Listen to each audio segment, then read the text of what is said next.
Abdallah Hamdok renunció a su cargo como primer ministro de Sudán.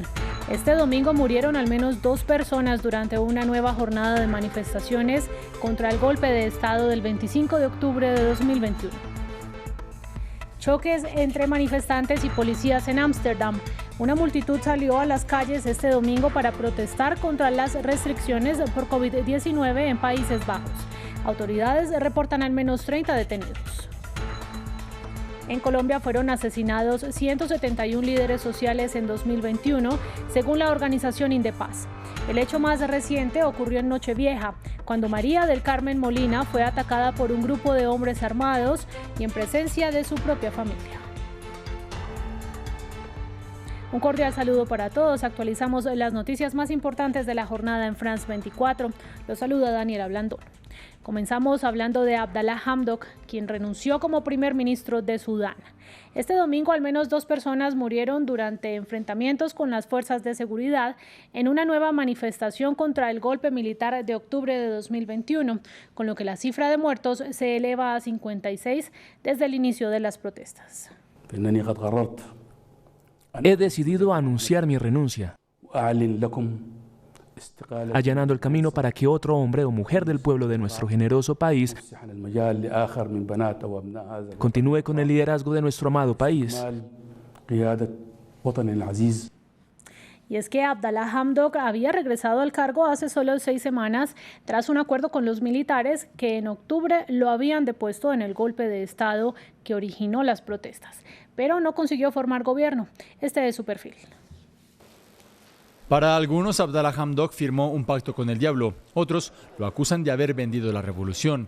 Ese 21 de noviembre, el primer ministro de Sudán volvió a asumir el cargo en el seno del Consejo de Soberanía que dirigía el hombre que lo había derrocado casi un mes antes, el general Al-Burhan. Cuando acepté el cargo de primer ministro de la transición, yo sabía perfectamente que el camino no estaría lleno de rosas y que la ruta sería difícil. El camino de Abdallah Hamdok finalmente terminó, ante la desconfianza de una población cansada de los compromisos con los militares. Rechazamos toda forma de golpe de Estado, incluyendo si eso implica el regreso de Hamdok al gobierno. Nuestra gloriosa revolución de diciembre de 2018 tuvo lugar para conseguir un gobierno civil en su totalidad. Abdallah Hamdok fue nombrado primer ministro de la transición. Representaba esperanza. Nació en 1956 en el sur del país. Es un economista que trabajó en Naciones Unidas. No se encontraba en Sudán en el momento de la revolución. Rechazó el cargo de ministro de Finanzas que Omar al-Bashir le había propuesto en 2018. Con la caída del dictador, en abril de 2019, las autoridades de transición heredaron un país en quiebra. Abdallah Hamdok fue depuesto por los militares el pasado 25 de octubre junto con los otros miembros civiles de su ejecutivo, bajo el pretexto de no haber podido frenar esta crisis económica. Pero los sudaneses no quisieron ceder y el regreso de Hamdok en el Consejo Soberano levantó voces discordantes. Las manifestaciones no cesaron pese a la represión de la junta en el poder. Y seguimos en este continente para hablar esta vez de Sudáfrica, en donde se produjo un incendio de grandes magnitudes en la sede del Parlamento en Ciudad del Cabo, destruyendo oficinas y provocando el desplome de algunos techos. Las autoridades aseguran que la conflagración inició en uno de los edificios más antiguos y luego se trasladó a otros espacios. Una persona sospechosa de causar la conflagración fue detenida y es interrogada por las autoridades. Miles de personas se reunieron en Ámsterdam para protestar contra las restricciones por COVID-19 en Países Bajos. Este país se encuentra desde el 19 de diciembre en un confinamiento estricto con el que se decretó el cierre de toda actividad no esencial hasta el 14 de enero. La manifestación, sin embargo, siguió adelante a pesar de estar prohibida por las autoridades. La policía local detalló en un comunicado que al menos 30 personas fueron detenidas después de protagonizar riñas con agentes de seguridad, 4 de los cuales resultaron heridos. Yo también soy dueña de una empresa de repostería y para mí es muy importante que pueda abrir. Porque no estoy de acuerdo con el gobierno en este momento. Entonces quiero abrir para que vengan nuestros clientes, para que disfruten y se diviertan. Porque todo se acabó, la diversión no está aquí. Queremos divertirnos juntos y ser felices y libres. Es muy importante para mí. De vuelta a casa, los 2.844 pasajeros y 1.353 tripulantes a bordo de un crucero alemán con destino final a Islas Canarias serán devueltos por vía aérea a sus países de origen tras detectar un brote de COVID-19. Los pasajeros de la ida Nova salieron el 29 de diciembre hacia el archipiélago de Madeira, en Portugal, para ver los fuegos artificiales de fin de año y dirigirse después a Lanzarote. Sin embargo, quedaron atascados en un puerto de Lisboa el 31 de diciembre, después de que se detectaran casos positivos de COVID-19 que hoy ascienden a 64, todos de ellos asintomáticos o con síntomas leves. La empresa alemana operadora del crucero decidió cancelar el recorrido. Justamente la pandemia de COVID-19, agravada por la variante Omicron, será uno de los retos en 2022 para el presidente de Francia, Emmanuel Macron. Pero no es el único. En el primer semestre del año, el mandatario deberá liderar la presidencia rotativa de la Unión Europea y al mismo tiempo tendrá que afianzarse en el electorado si espera lanzarse a la reelección. Informe Manuela Cano. Un año crucial y desafiante. Así se perfila el 2022 para Emmanuel Macron. Con el primer día del año ya llegó un gran reto, su presidencia rotativa de la Unión Europea, que catalogó como un punto de inflexión. A partir de la medianoche, Francia asumirá la presidencia rotativa de la Unión Europea y pueden contar con mi compromiso. Total. A pesar de su optimismo, Macron deberá liderar al bloque europeo inmerso en un complejo panorama. Con la crisis sanitaria que sigue azotando a Europa y la reciente escalada de la tensión entre Ucrania y Rusia. Aún así, parece que el presidente tiene sus principales objetivos claros.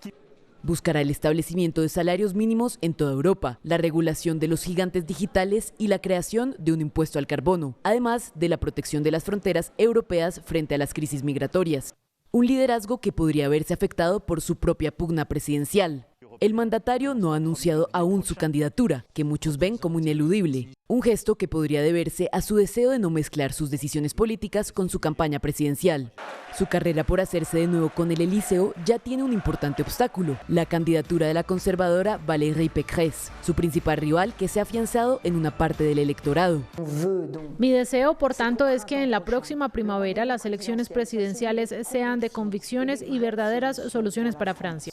Cerca de 2 años de pandemia han golpeado duramente al mandatario, que además de seguir lidiando con el aumento de los casos, deberá luchar contra la caída de su popularidad.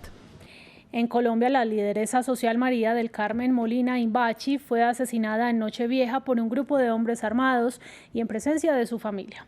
El Instituto Indepaz informó que se trató del asesinato número 171 de líderes sociales en este año. Previamente hablamos con Camilo González Pozo, presidente de Indepaz, quien nos explicó en qué está fallando el Estado.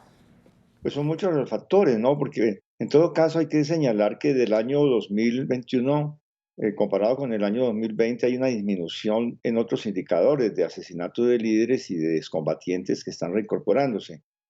Pero las políticas son insuficientes, sobre todo porque no están acompañadas de políticas sociales y porque no hay un verdadero esfuerzo de desmantelar no solamente grupos armados, sino los que están atrás. Son intereses muy poderosos de mafias, de narcotráfico, de gente que está en el lavado de activos, que está incrustada en los poderes políticos.